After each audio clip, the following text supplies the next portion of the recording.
the British Prime Minister, Theresa May, has warned potential rebels in the governing Conservative Party that she will not tolerate any attempt to block Britain's departure from the European Union. In a newspaper article, she said no one should doubt the determination to deliver Brexit and that she would enshrine the exact moment that Britain plans to leave into law. That is, I think 11 p.m. to be precise, on the 29th of March 2019. Now, Adam Fleming can bring us the latest from Brussels. Adam, just first on this Theresa May point about getting the time and the day enshrined in law, is that anything other than symbolism?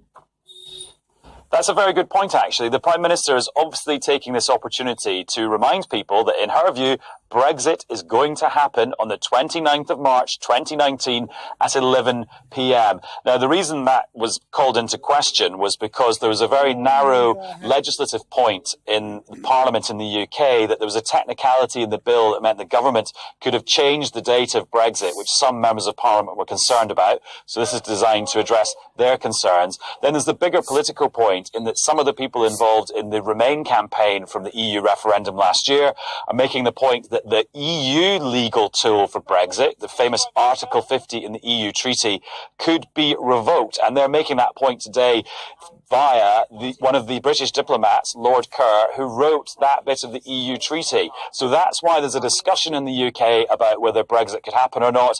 Also given a bit of a boost by the former Prime Minister, Gordon Brown, giving an interview to the BBC today, suggesting that maybe Brexit doesn't need to happen if people decide to change their mind.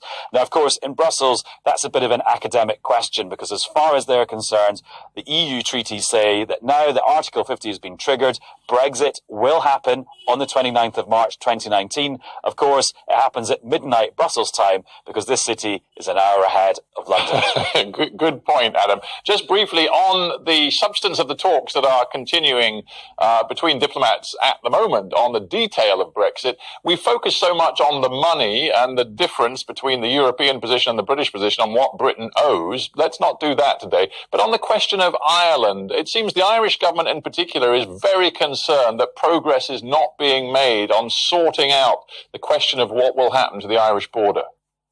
Yet more proof, if it was needed, that this issue of Northern Ireland and the Republic of Ireland becoming an external frontier, their border becoming an external frontier of the EU, is very complicated. So a document has emerged, which is a summary of a discussion amongst EU diplomats on Wednesday, I think it was, about the state of play of negotiations over the Irish issue. And one paragraph says that Northern Ireland will basically have to respect the rules of the EU's single market and its customs union arrangement for cross-border trade to continue. Some people have interpreted that as a call for Northern Ireland to stay in, basically effectively stay in the EU as far as the rules are concerned, which will cause big political problems in the UK, because the British Northern Ireland Secretary, a man called James Brokenshire, was in this city on Monday saying that he thought that would be virtually impossible.